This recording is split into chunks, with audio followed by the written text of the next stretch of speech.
आपने आईटीआर की deadline miss कर दी?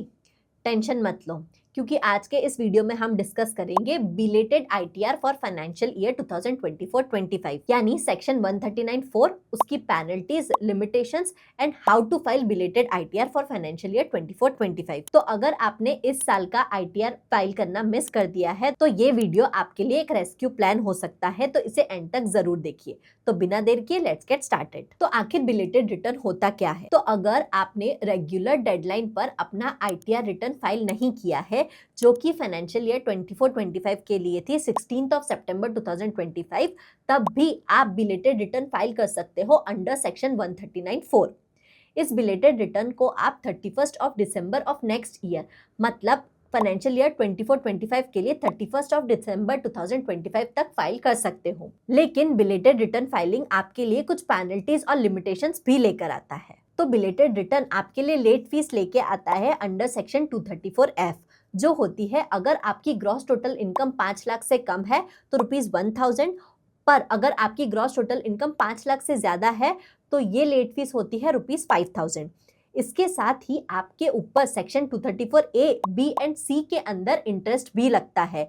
ये इंटरेस्ट आपने कितना टैक्स का पेमेंट किया है उसके ऊपर डिपेंड करता है। तो अगर आपने इनकम टैक्स रिटर्न फाइल नहीं किया है, उसके साथ साथ टैक्स का पेमेंट भी नहीं किया है, तो लेट फीस के साथ में आपको इंटरेस्ट भी लगेगा, जो कि कैलकुलेट होगा आपके टोटल टैक्स ड्यू पर। अब कुछ लोग ये बोलेंगे कि हमारा ग्रॉस टोटल इनकम जो है वो 5 लाख से कम है, तो हमको सिर्फ 1000 रुपये लगेगा और हम बिलेटेड रिटर्न फाइल कर देंगे। तो सिर्फ इंटरेस्ट और पेनल्टी की ही बात नहीं है, बिलेटेड रिटर्न आपके लिए कुछ लिमिटेशंस भी लेके आता है, जो इस तरह से है। पहला, आप अपने बिजनेस या फिर कैपिटल लॉसेस जो है वो कैरी फॉरवर्ड नहीं कर सकते हो, ऑल्दो हाउस प्रॉपर्टी लॉस इसमें एक एग्जम्पशन है, आप उसे क्लेम कर सकते हो। दूसरा, आपके कुछ डिडक्शंस जो है वो डिसअलाउ हो जाते हैं। एंड तीसरा, आपका ओल्ड टैक्स रिजीम ऑप्ट करने का जो ऑप्शन है वो चला जाता है, फिर भले आपने फॉर्म 10IEA जो है वो टाइम पर फाइल किया हो। इसके साथ ही कुछ केसेस में आपको डिपार्टमेंटल नोटिस भी आते हैं, जो अननेसेसरी आपका टाइम और स्ट्रेस दोनों लेते हैं। अब नेक्स्ट क्वेश्चन आता है कि आखिर बिलेटेड रिटर्न कैसे फाइल करना है? तो बेसिकली बिलेटेड रिटर्न वैसे ही फाइल करना है जैसे हम हमारा normal income tax return file करते हैं, लेकिन बिलेटेड रिटर्न फाइल करते टाइम हमें सही सेक्शन यानी सेक्शन 139(4) सिलेक्ट करना बहुत मैंडेटरी है। तो आइए देखते हैं कि हम हमारा बिलेटेड रिटर्न कैसे फाइल करेंगे। बिलेटेड रिटर्न फाइल करने के लिए हमें सिंपली इनकम टैक्स की वेबसाइट पर जाना होगा। यहाँ पर जाकर हम लॉग इन पर क्लिक करेंगे। लॉग इन पर क्लिक करने के बाद हमें यहाँ पर हमारा पैन नंबर ऐड करना पड़ेगा। कंटिन्यू पर क्लिक करेंगे। यहाँ पर हम हमारा पासवर्ड ऐड करेंगे एंड सिंपली कंटिन्यू पर क्लिक करेंगे। कंटिन्यू पर क्लिक करने के बाद यहाँ पर हम ई फाइलिंग में जाएंगे। इनकम टैक्स रिटर्न में फाइल इनकम टैक्स रिटर्न पर क्लिक करेंगे। हम हमारा रिस्पेक्टिव असेसमेंट ईयर सिलेक्ट करेंगे, जो कि है फाइनेंशियल ईयर 24-25 के लिए असेसमेंट ईयर होगा 25-26। मोड ऑफ फाइलिंग के हमारे पास दो ऑप्शंस है, ऑनलाइन और ऑफलाइन, जो हम एक एक करके देखेंगे। सबसे पहले हम ऑनलाइन मोड पर जाएंगे। हम कंटिन्यू पर क्लिक करेंगे, स्टार्ट न्यू फाइलिंग पर क्लिक करेंगे।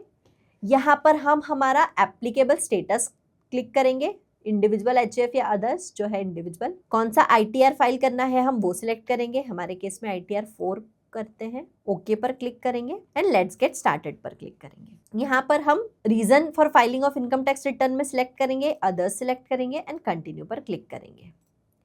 यहाँ पर हमें जैसे हम हमारा नॉर्मल इनकम टैक्स रिटर्न भरते हैं वैसे ही सारी डिटेल्स एंटर करनी है। एंड सबसे मैंडेटरी जो है वो हमारा पार्ट ए होगा, क्योंकि यहाँ पर हमें सेक्शन सिलेक्ट करना पड़ेगा। तो हम हमारे इस वीडियो में पार्ट ए ही देखेंगे, क्योंकि बाकी सारे जो पार्ट्स है वो हम नॉर्मल इनकम टैक्स रिटर्न की तरह फाइल करते हैं। यहाँ पर हमारी प्रोफाइल की डिटेल है, कॉन्टैक्ट की डिटेल्स आएगी, नेचर ऑफ एम्प्लॉयमेंट सिलेक्ट करेंगे अगर सैलरीज है तो। यहाँ पर आएगा हमारा फाइलिंग सेक्शन, जो कि होगा हमारा 139(4) बिलेटेड रिटर्न। हम ये सिलेक्ट करेंगे और बाकी की सारी डिटेल्स हम वैसे ही फाइल करेंगे जैसे हम हमारी नॉर्मल इनकम टैक्स रिटर्न में फाइल करते हैं। एंड सिंपली हम हमारी सारी डिटेल्स भर के उसे सबमिट करेंगे और OTP के थ्रू हम हमारा रिटर्न वेरीफाई करेंगे, और इस तरह से हम ऑनलाइन मोड के थ्रू हमारा बिलेटेड रिटर्न फाइल कर सकते हैं। वहीं अगर आप ऑफलाइन मोड से फाइल करना चाहते हो तो सबसे पहले आपको डिपार्टमेंट की यूटिलिटी डाउनलोड करनी पड़ेगी। इसके लिए आपको simply income tax e filing के पोर्टल पर जाना पड़ेगा। यहाँ पर डाउनलोड्स में आपको ऑफलाइन यूटिलिटी मिलेगी ITR 1 से 4 को लेकर। आपका जो भी रिस्पेक्टिव ITR है आप उसकी यूटिलिटी यहाँ से डाउनलोड कर सकते हैं। और सिंपली आपकी ITR की यूटिलिटी यहाँ पर डाउनलोड हो जाएगी। यूटिलिटी डाउनलोड करने के बाद आप सिंपली ई फाइलिंग में जाएंगे, फाइल इनकम टैक्स रिटर्न में आपका असेसमेंट ईयर सिलेक्ट करेंगे, ऑफलाइन मोड सिलेक्ट करेंगे, आपका फाइलिंग टाइप सिलेक्ट करेंगे, यहाँ पर जो है 139(4) बिलेटेड रिटर्न है, ऑडिट की एप्लीकेबिलिटी सिलेक्ट करेंगे, ITR का टाइप सिलेक्ट करेंगे एंड कंटिन्यू पर क्लिक करेंगे। और जब आप इनकम टैक्स की यूटिलिटी ओपन करेंगे तो वहां पर आपको आपकी सारी ITR की डिटेल्स भरनी पड़ेगी एंड डिटेल्स भरने के बाद में आप एक जेसन फाइल क्रिएट करेंगे। वो जेसन फाइल आपको यहाँ पर अटैच करनी है। उस फाइल को अटैच करने के बाद यहाँ पे प्रोसीड टू वेरिफिकेशन पर क्लिक करेंगे और अपना इनकम टैक्स रिटर्न फाइल करेंगे और फाइल करने के बाद मैंडेटरीली उसे ई वेरीफाई करना ना भूलें। वैसे ऑफलाइन फाइल करना थोड़ा सा टेक्निकल मेथड है, क्योंकि यहाँ पर आपको यूटिलिटी डाउनलोड करना पड़ेगा, उस यूटिलिटी के एक्सेल में आपको सारी इन्फॉर्मेशन फिल करनी पड़ेगी। तो अगर आप बिगिनर हो तो आपके लिए ऑनलाइन मोड ही ज़्यादा प्रेफरेबल है। अब अगर क्या हो आपने 31 दिसंबर 2025 की भी डेडलाइन अगर मिस कर दी, तो इस डेडलाइन को मिस करने के बाद भी आपके पास दो ऑप्शंस अवेलेबल रहते हैं। पहला है कंडोनेशन ऑफ डिले। सबसे पहले आपको कंडोनेशन ऑफ डिले की रिक्वेस्ट भेजनी पड़ती है एंड दूसरा है आपको इनकम टैक्स कमिश्नर को वैलिड रीजन भेजना पड़ता है। अगर ऑफिसर को आपका रीजन वैलिड लगता है तो आपको फाइलिंग की परमिशन मिल सकती है, लेकिन अगर आपने टैक्स पेमेंट नहीं किया है तो वो टैक्स का पेमेंट आपको इंटरेस्ट के साथ में करना पड़ेगा। अगर आपने इनकम टैक्स रिटर्न फाइल नहीं किया तो क्या हो सकता है? अगर आपने इनकम टैक्स रिटर्न फाइल नहीं किया है तो आपको नोटिसेस आ सकते हैं, आपको पेनल्टीज लग सकती है और वर्स्ट केस सिनेरियो में आपका प्रोसिक्यूशन भी हो सकता है, लेकिन ये बहुत सीवियर केसेस में होता है। तो अगर आपको नोटिस मिले तो सबसे पहले तो पोर्टल पर जाओ, नोटिस का प्रॉपर रिप्लाई करो और ITR फाइल करो। अगर आपने इनकम अंडर रिपोर्ट किया है तो आपको पेनल्टी अप टू 200% तक भी लग सकती है, लेकिन अगर आपने टैक्स प्लस इंटरेस्ट पेमेंट किया है और ऑफिसर को रीजन जेन्युइन लगता है तो वो आपकी पेनल्टी को माफ भी कर सकता है।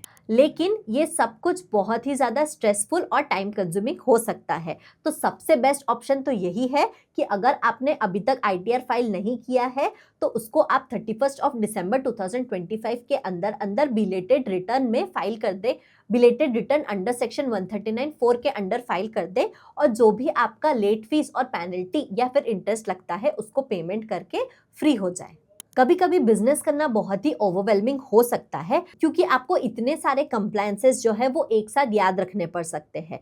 अभी ITR फाइलिंग की डेडलाइन हुई, फिर GST की डेडलाइन होगी, फिर TDS की। आपको इतने सारे कंप्लायंसेस बिजनेस के साथ साथ मैनेज करने में दिक्कत आ सकती है, लेकिन मार्केट में ऐसे सॉफ्टवेयर अवेलेबल है जो आपकी कंप्लायंसेस को ऑटोमेट करते हैं और उन्हें ईजी बनाते हैं। मैं जिस सॉफ्टवेयर का यूज करती हूँ वो एक AI accounting and ERP platform है। ये मुझे अकाउंटिंग के साथ साथ ही इनवॉइस जनरेशन और वेरियस कंप्लायंस रिपोर्ट्स जैसे GST reports, TDS reports and real time advance accounting reports जैसे balance sheet, profit and loss, income statement, cash flow statement, इसके साथ साथ ही ये मुझे प्रोजेक्ट वाइज और प्रोडक्ट वाइज इनकम स्टेटमेंट और प्रॉफिट एंड लॉस स्टेटमेंट्स भी प्रोवाइड करता है। इस सॉफ्टवेयर के थ्रू मुझे बहुत सारी फैसिलिटीज मिलती है, जैसे सेल्स में मैं कोटेशंस एंड एस्टिमेट से लेके प्रोफार्मा इनवॉइसेस और इनवॉइसेस तक क्रिएट कर सकती हूँ। वहीं अगर परचेज की बात की जाए तो ये मुझे vendor leads, purchase and expenses और परचेज ऑर्डर मैनेज करने में भी हेल्प करता है। इसके साथ ही ये मुझे अकाउंटिंग करने में हेल्प करता है। साथ ही ये मुझे सेल्स CRM की फैसिलिटी भी प्रोवाइड करता है, जहां पर मैं इजीली अपनी लीड्स को अपने कस्टमर्स में कन्वर्ट कर सकती हूँ। ये मुझे लीड मैनेजमेंट में हेल्प करता है। इसके साथ ही अगर GST की बात की जाए तो GSTR1 सेल्स रिपोर्ट और GSTR2 भी परचेज रिपोर्ट्स और उसकी रिकंसिलिएशन जैसी फैसिलिटीज भी ये मुझे प्रोवाइड करता है। वहीं अगर अकाउंटिंग रिपोर्ट्स की बात की जाए तो ये मुझे अकाउंट्स रिसीवेबल और अकाउंट्स पेएबल की डेडिकेटेड सेपरेट रिपोर्ट्स प्रोवाइड करता है, जिसमें मुझे invoices report, client report, TDS report, HSN reports और GSTR1 जैसी रिपोर्ट्स मिलती है। वहीं अकाउंट्स पेएबल में मुझे TDS रिपोर्ट्स, HSN रिपोर्ट्स जैसी रिपोर्ट्स का भी एक्सेस मिलता है। साथ ही मुझे वेंडर एजिंग रिपोर्ट्स जैसी स्पेसिफिक रिपोर्ट्स भी रियल टाइम बेसिस पर मिलती है। इसके साथ ही जैसा मैंने बताया यहाँ पर मुझे trial balance, balance sheet, income statement से लेके product wise P&L and project wise P&L जैसी रिपोर्ट्स भी मिलती है। तो देखा आपने, सिर्फ ऑटोमेशन का यूज करके आप अपने बिजनेस को कितना हैसल फ्री और टैक्स कंप्लायंट बना सकते हो। ये सॉफ्टवेयर 170 प्लस कंट्रीज से भी ज्यादा में 1 लाख से भी ज्यादा लोग यूज कर रहे हैं। तो अगर आप भी इसे यूज करना चाहते हो तो इसकी लिंक हमने डिस्क्रिप्शन में दी है। इसका डेमो बिल्कुल फ्री है, इसे एक बार जरूर ट्राई करें। तो दोस्तों, ये था हमारा discussion belated income tax return filing को लेकर। आपने अभी तक अपना इनकम टैक्स रिटर्न फाइल किया है या नहीं, हमें नीचे कमेंट में जरूर बताएं। Thank you.